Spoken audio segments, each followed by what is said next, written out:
Well, the trailer for the second season of Graham Hancock's Netflix sensation Ancient Apocalypse has been posted on YouTube, and the thumbnail shows those famous moai from Easter Island. Rapa Nui is what the indigenous people call it. And for those of you who've watched my channel in the past, you know that Rapa Nui is pretty much my favorite location for Atlantis. Even though it's in the Pacific, I still think that this is most likely what was referred to in the legends and myths as Atlantis. Now, since Graham is obviously going to be getting into a lot of detail on this, and I already get accused of riding his coattails and bad enough as it is, figure I better get out in front of this one. Instead of just giving you the little tidbits like I did in my 25,000 subscribers special, I'll get into some of the papers and some of the logical reasons as to why I think this might actually be Atlantis. If there was an Atlantis, in my opinion, Easter Island is our best candidate. So let's get into it. Hi, my name is Dan, and welcome to Debunking.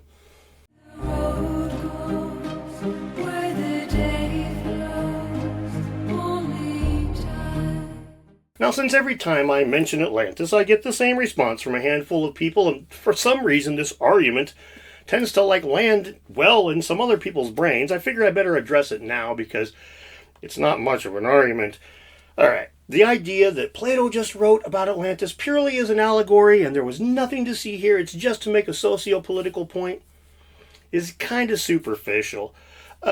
First of all, we have no way of knowing whether or not he was referencing a real place or an imaginary place, right? Obviously. But more importantly, if you look at modern examples of this, I mean, we all have seen the people online, no matter what side of the political spectrum, that are like, oh, the West is falling, everything's going to hell. And those people, do they tend to cite Camelot?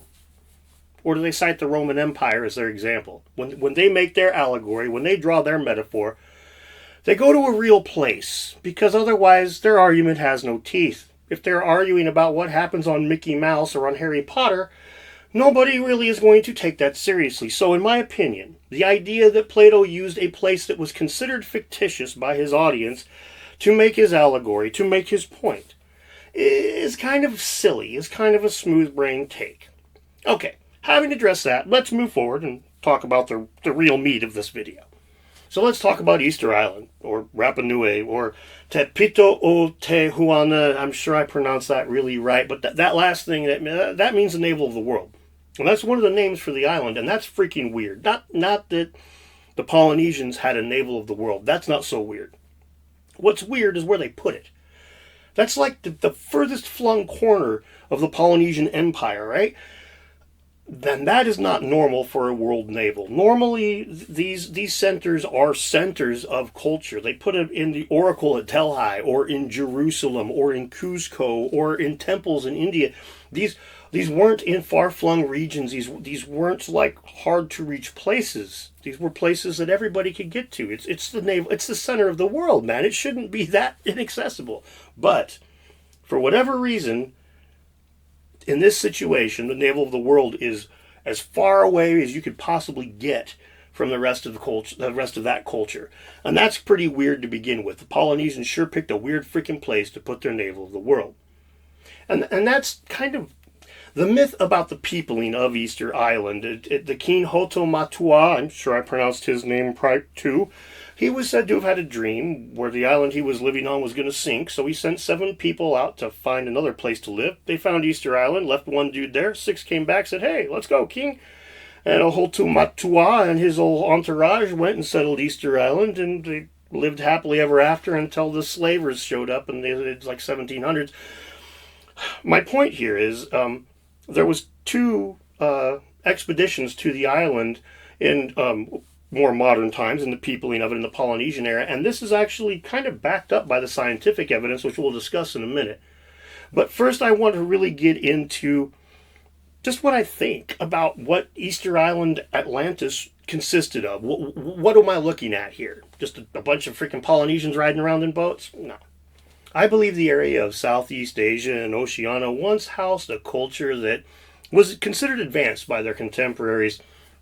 They don't have like lost ancient high technology levels of advanced. Most people would not consider what I think of them to be advanced technology, but for its time it certainly was.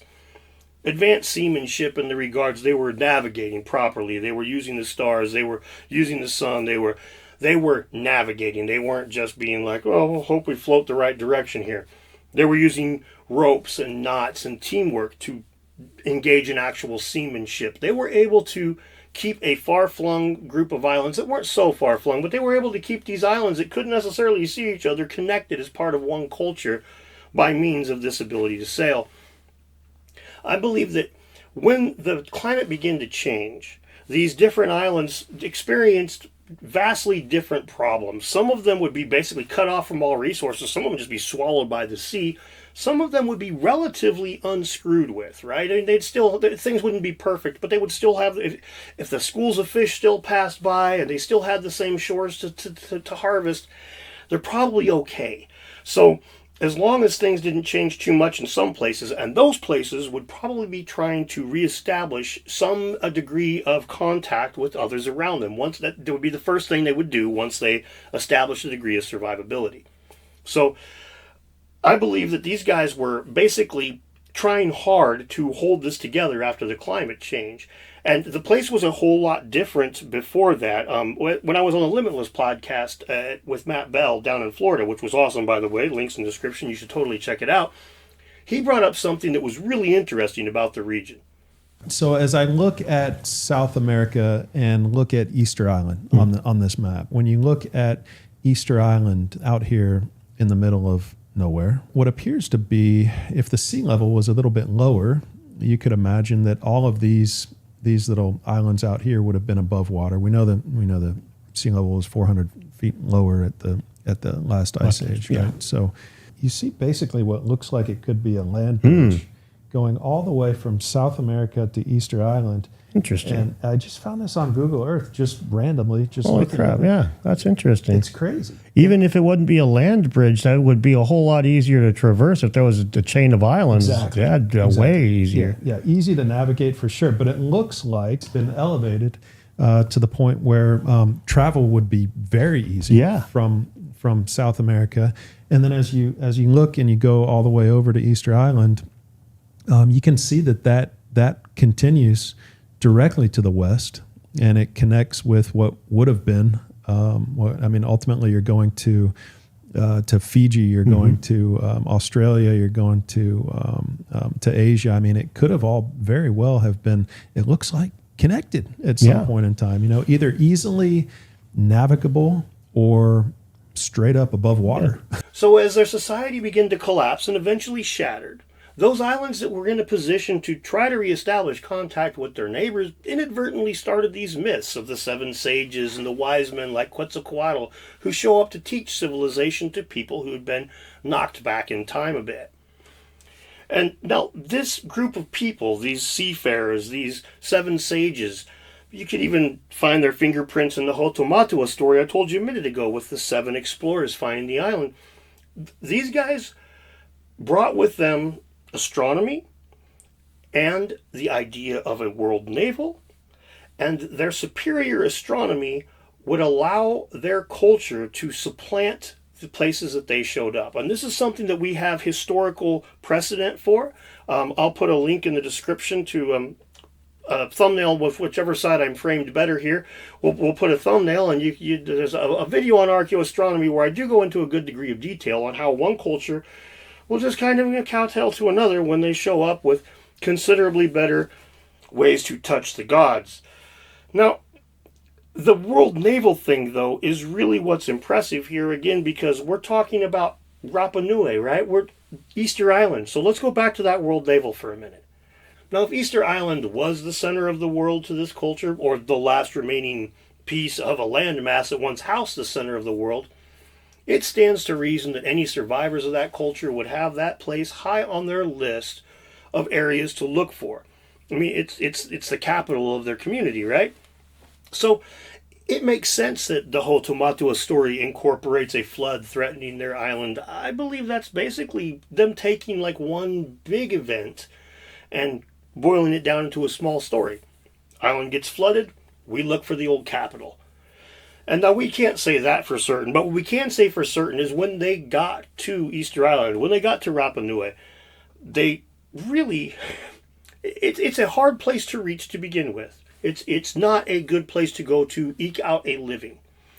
And then when they got there, they didn't just turn around and start like cultivating the land and farming and shit, they started building big moai. They started like spending tons of their GDP like making a memorial of the place in a way that really isn't done anywhere else in the region, except for way down in South America when they make those big ass Olmec heads. But you don't really see the Polynesians doing this kind of work pretty much anywhere else. It's really, really enigmatic. And in my opinion, it is enigmatic like this because they did not show up here to survive like they do on most other islands. They weren't showing up here to colonize like they were on most other islands. They were showing up here to honor a sacred site.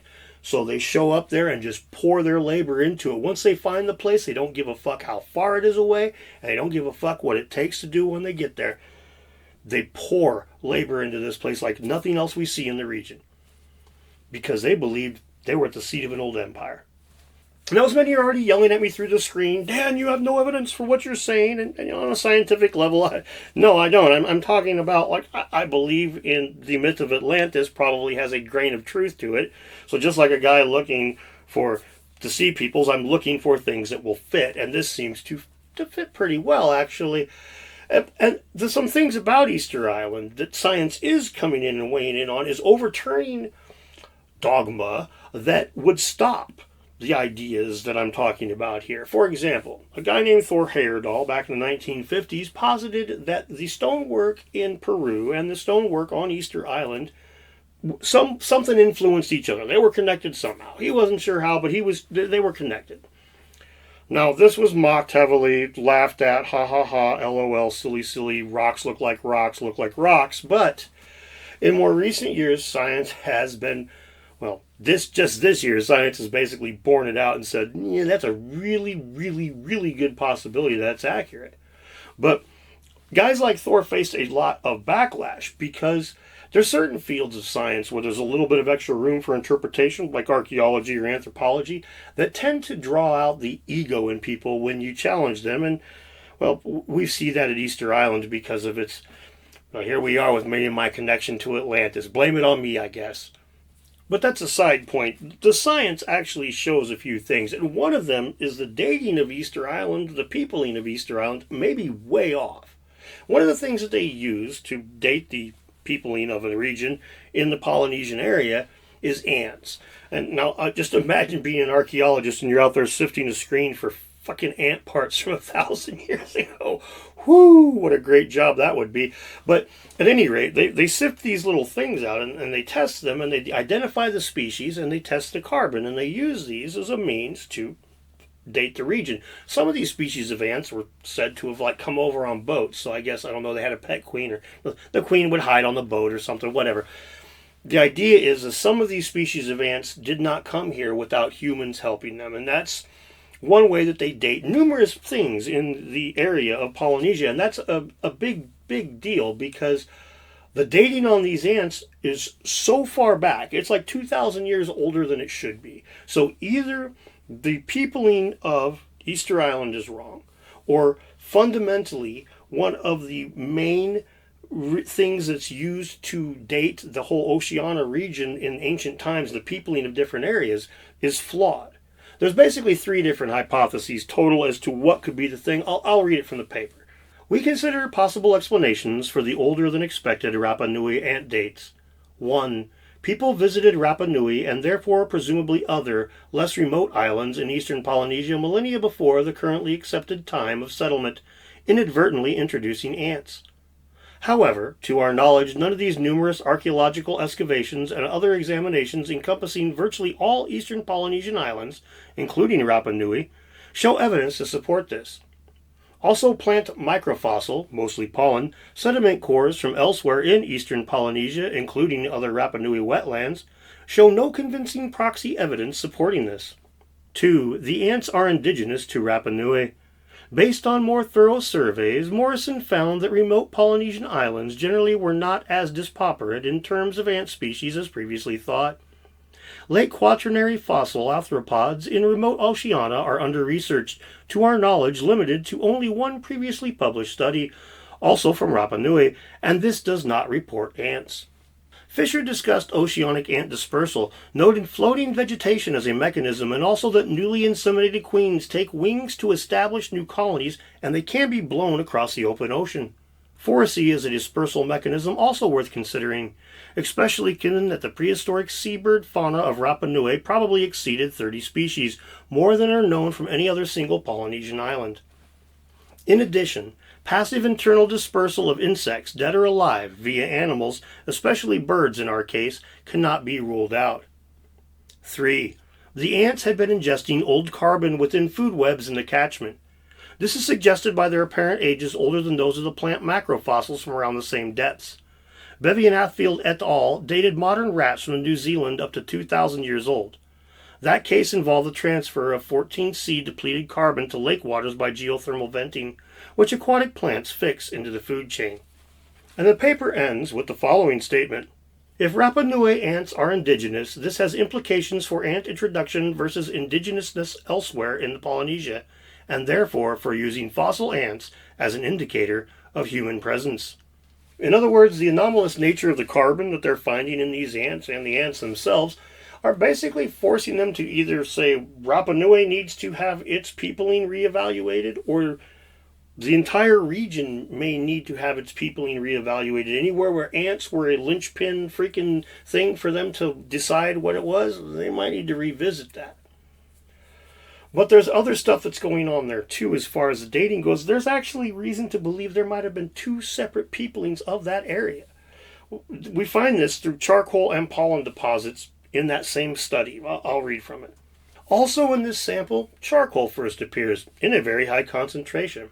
Sophora, Triumpheta, and especially Archaeoastronomy dominate the pollen sum from 17.2 centimeters depth through the overlying layers up to the quartz detritus at 15.75 meters depth. Charcoal was not present in the samples from the fine detritus layers at 16.8 and 16.4 meter depths. Resuming in the subsequent samples, including one with another very high concentration. Scypherus and Polygonum pollen appears in very large amounts around these depths. Triumpheta pollen peaks sharply around 16 meter depths, and Polygram pollen declines shortly thereafter, followed by a peak in the monolith fern spores. Charcoal disappears after 16 meters depth. Small amounts of Athanthratha spores were found in the upper clay layers and in a few subsequent samples from the overlying quartz detritus. Archaeoastronomy, Sophora, and Triumpheta pollen continue to feature in the quartz detritus, with an increase in Posulia pollen after 12.5 meter depths. Charcoal appears again in small amount in one sample at the 11 meter depth. Archaeoastronomy pollen declines dramatically after 3.7 meter depth, replaced largely by Posulia and Scypherus pollen and fern spores, the latter initially in very large amounts. There is a sustained reappearance of charcoal at this time, with particularly large initial amounts. So, with that changing in pollen and charcoal, and then a gap, and then pollen and charcoal again, it's quite possible, very good chance that people were there in multiple different times. Maybe pilgrimage site, maybe did different attempts to settle the place. It's hard to say for sure, but it is very tantalizing. It does make me think I might just be on the right track. And here's the thing, the water levels also changed a lot then too. So when they dig down and they're like, this is the lowest level of human occupation we find, they're not digging in a place that 8,000 years ago would have been a good place to live. And they're digging in a place that was a good place to live a couple thousand years ago. So there's a pretty big difference there. The changing water levels, as you can see, are dramatic. And the thing is every time we dig deeper into this scientifically, Rapa Nui just gives us more and more weird shit, and I love it. Now, twice in 2024, we've had major breakthroughs in the history of Easter Island. The first one I want to talk about is they took a bunch of obsidian blades that were taken from Anakena, which is the oldest site with a confirmed cultural layer. It goes back about 800 to 1,000 years. Now, those blades had a bunch of starch grains in them, and they pulled them out, and they were able to find breadfruit and ginger and sweet potato, and basically there's things from South America and from Asia. In this group of people, their earliest layer, As far as mainstream academia is concerned, the very first group of people that settled there, this is what they had, was foods from both South America and Asia. Now the paper is linked below, and it's long, but I'll read a little bit from it so you can get an idea of what I'm saying here. The unexpected finding of 3 species, i.e. breadfruit, Tahitian apple, and ginger, not previously recorded for Rapa Nui, requires some discussion.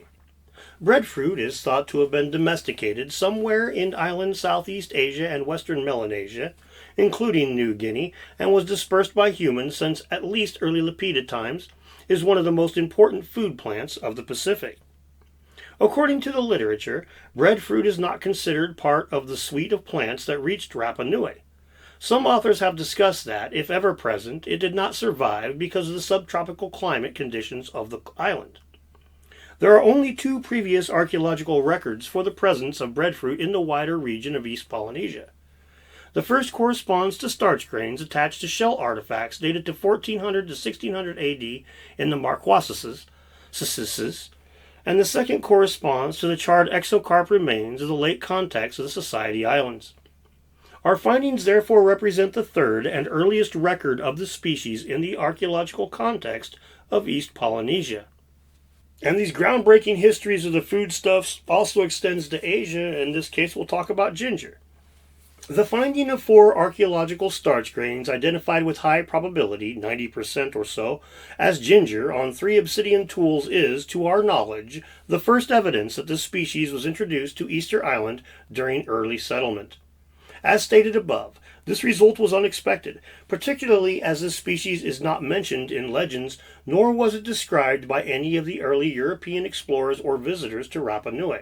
Although there might be previous clues for this highly valued spice in the Society Islands, we consider this result with great caution while waiting for additional and independent evidence for its presence in Rapa Nui.